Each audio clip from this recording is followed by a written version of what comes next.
3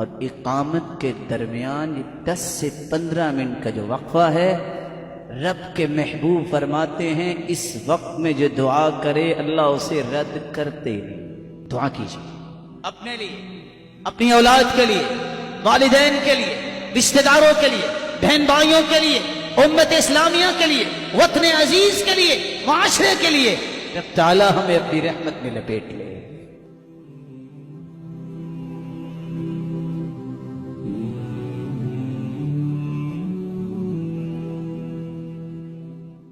اللهم صل